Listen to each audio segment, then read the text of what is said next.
Kilala niyo na ba kung sino ang mastermind ng national budget anomalies? Guys, dalawang tao, dalawang pangalan ang lumalabas palagi. Itong sinasaldi ko, dating appropriations chair, at saka itong si Cheese Escudero, dating Senate President.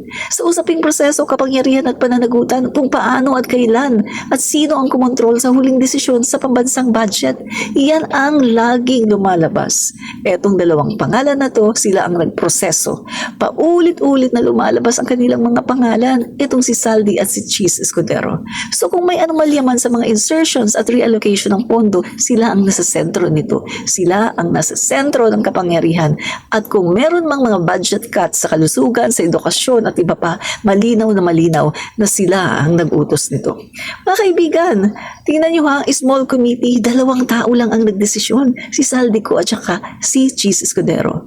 So sila po ang may hawak ng ating national budget noong 2025. Yan ang tinatawag na two-man small committee na nagre-review at nagre-resolve ng individual amendments sa national budget.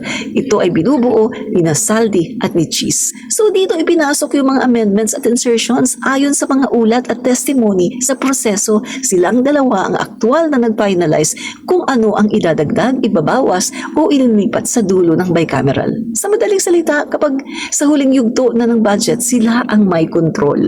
So mga kaibigan, tingnan nyo ha, yung malakihang allocation or reallocation sa 2025 budget. Sino nga ba ang nag-utos?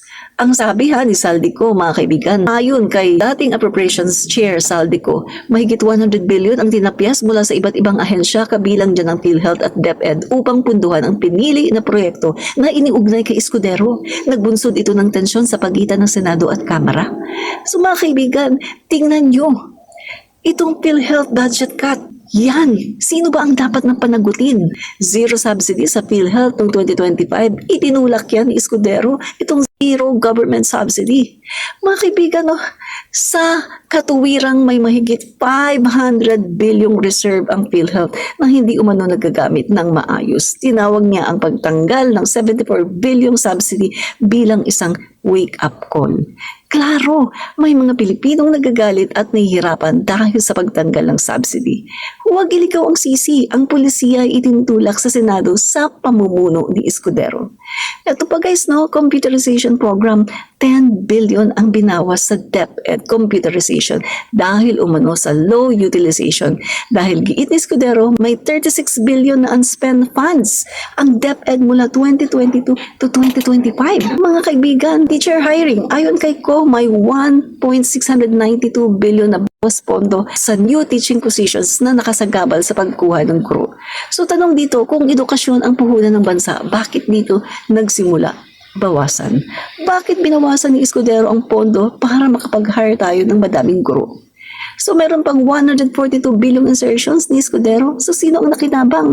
Pinakamalaking nakatanggap ayon sa ulat.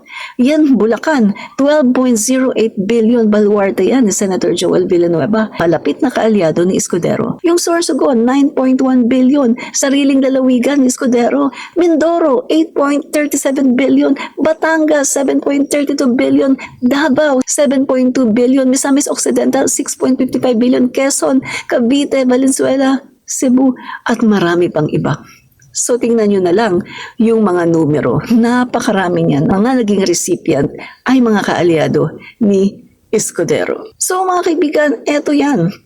Yung partnership, Escudero at si Saldico. Sila talaga ang masasabi natin na mastermind. Dahil sila ang bumubuo ng smallest committee. Magkasunod na ginalaw nila at inapisan ang pondo ng health at education. Dagdag pondo sa piling lugar at proyekto. Kaya mga kaibigan, no, sila talaga ang dapat na panagutin dito. Dahil sapat ang batayan para sa investigasyon, may malinaw na proseso. Small committee, may malalaking reallocations, may tinatamaan na critical na sektor, health at education, may nakinabang na kaalyado at baluarte. Dahil ang hindi pag-aksyon ay mensahe kapag walang managot. Uulit ang modus, kapag walang managot, may untouchables dahil pera ng bayan ang usapin. 142 billion sa insertions, hindi ito maliit, hindi ito aksidente. Real talk lang tayo dito, walang personalan.